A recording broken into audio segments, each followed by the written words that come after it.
Our genre is biography. I'm Britta Dahlberg. I'm Rachel. I'm Allison. Ever wondered what it was like to go back in time? Or have you ever wondered what it would be like to live the life of a famous or courageous person? Well, you can do that if you read biography books. This may seem boring to some, but there are many categories within the biography genre. So let's explore these subgenres and find which category is your favorite. So, who are biographies written about? They are written about scientists and inventors. An example of that would be Albert Einstein and Stephen Hawking. They're also written about political leaders, which are presidents, senators, and even kings and queens. They're also written about artists and musicians and people of the arts, which include authors and actors. And also, they are written about sports personalities, anybody who's made an impact in the sports world. They're about explorers and adventurers, people who take risks, such as Christopher Columbus. They're also about humanitarians, which are people who have heroic qualities. And they're also about people who overcome tremendous odds. An example of that would be Helen Keller. And they're also written about villains, which are people who are truly wicked, such as Adolf Hitler. And finally, they're also written about interesting people who have made an impact on the world through their lifestyle or occupation or experiences. So the different types of biographies are fictionalized biographies, which are less common today. It's about a subject that has changes or additions in it. Authentic are more today's trend. It's towards young readers because it's a true nonfiction, and they're more entertaining. Autobiographies are about people who write about their own life and experiences. Then there is picture books, which are targeted towards very young readers. It's brief and heavily illustrated, so it's more pictures than words. Simplified biographies are towards newly independent readers, and that's more pictures or chapter books in a way because it has more words and chapters for them to get new into independent reading. Then it goes into complete biographies, which is the entire life of the subject. So if it's about Abraham Lincoln, it's his whole entire life and what he did, and so on. Then there's practical biographies, which has a purpose, a forced purpose. So it basically focuses on the main point of that subject or how it became what it is today. Then there's collective biographies.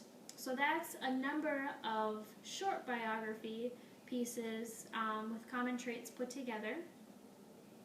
And then what we learn from biographies is, depending on what type of biography it is, so if it is an autobiography or a collective or a simplified, the person who's reading the book about the subject and who they were and what that person did. So depending on the biography, you learn about what people invented or who people became.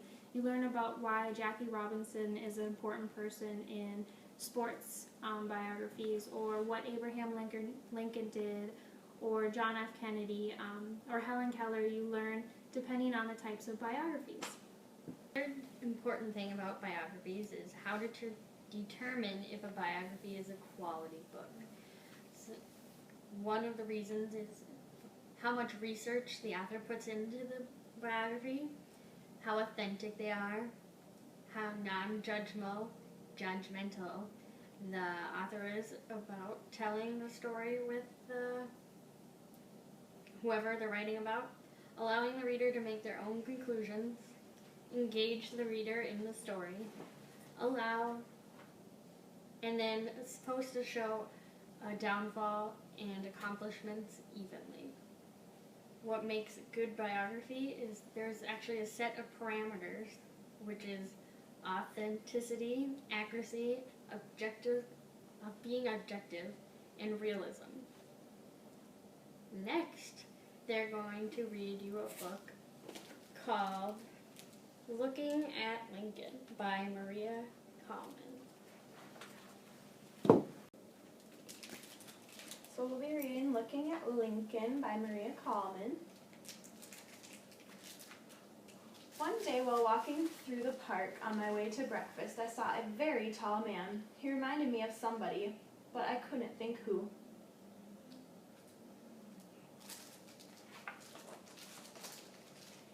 At the coffee shop, I ordered pancakes, and they were delicious. We paid with a Lincoln and 2 Washingtons. And then I remembered the man I had seen looked exactly like Abraham Lincoln.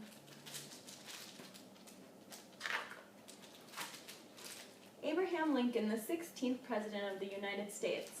Who was he? I went to the library to find out.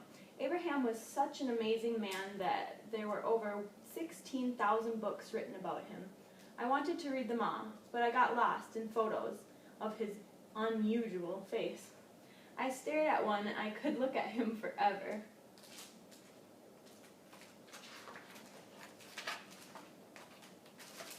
He was born in a small log cabin in Kentucky on February 12, 1809. The family was poor. Abe was a dreamer. He did not like to do chores. He loved to read. He was lucky. His stepmother loved him like crazy, and he adored her. She looked so stern, but she let him dream and read as much as he wanted. Ooh, she's pretty scary looking.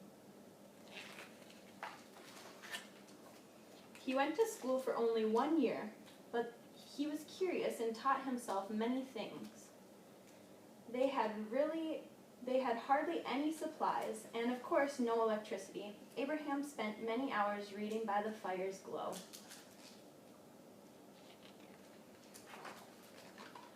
One day he was kicked in the head by a mule. He slept for 2 days. Then he woke up and grew up and decided to be a lawyer. He lived in Springfield, Illinois, and got a reputation as a smart and honest man. They started calling him Honest Abe. He had a family that loved him very much. His wife, Mary, who was very short, and 4 sons. They laughed and had lots of friends and even ran around a little wild. I wonder if Mary and Abraham had nicknames for each other. Did she call him Linky? Did he call her Little Plumpy? Sorry, over. Abe worked hard and became interested in the government. He decided he would run for president. On March 4th, 1861, he was inaugurated as President of the United States. On the day he was elected, I bet Mary made his favorite vanilla cake. But maybe he forgot to eat his slice. He was often too busy thinking to eat. Lincoln wore a very tall hat. With his hat on, he was 7 feet tall. He wrote many notes and stuffed them inside his hat. What was he thinking about?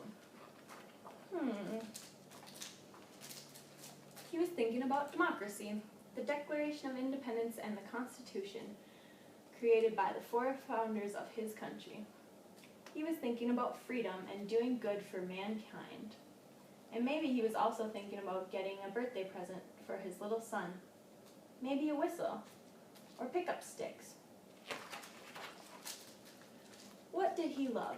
He loved his dog Fido. I think Fido was cross-eyed.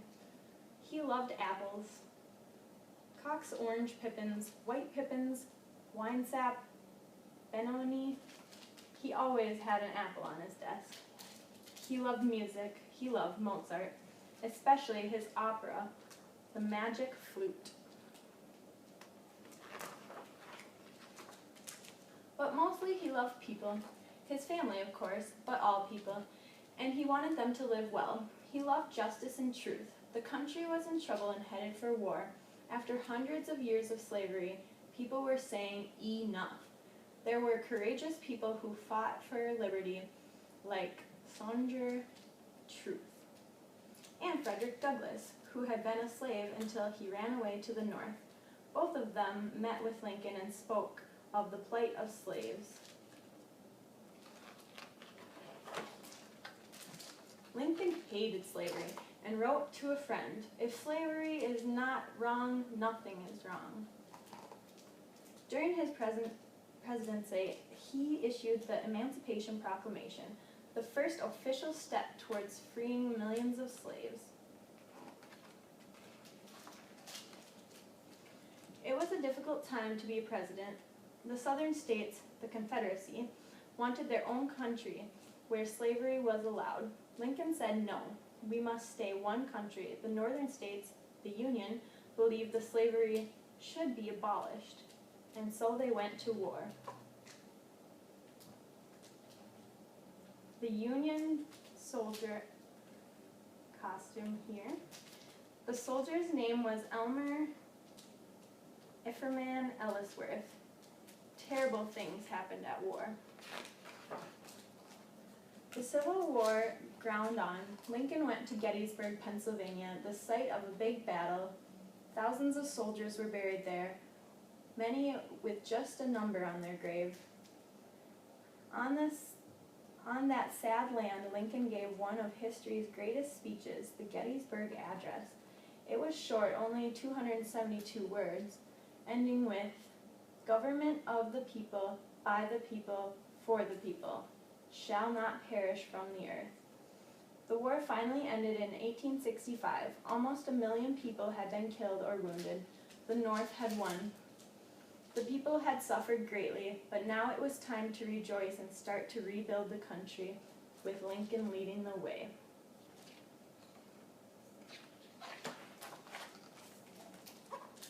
But it was not to be. After the agony of the war, Lincoln wanted to lighten the mood. He took his wife to a funny play. During the play, he was shot, murdered by a wretched man who did not want slavery to end. Lincoln had been rocking in his chair. People carried him across the street to the home of a friend. He died the next morning, April 15th, 1864. He was 56 years old. The news spread. People across the land wept with grief for the fallen leader. This great man is never really gone.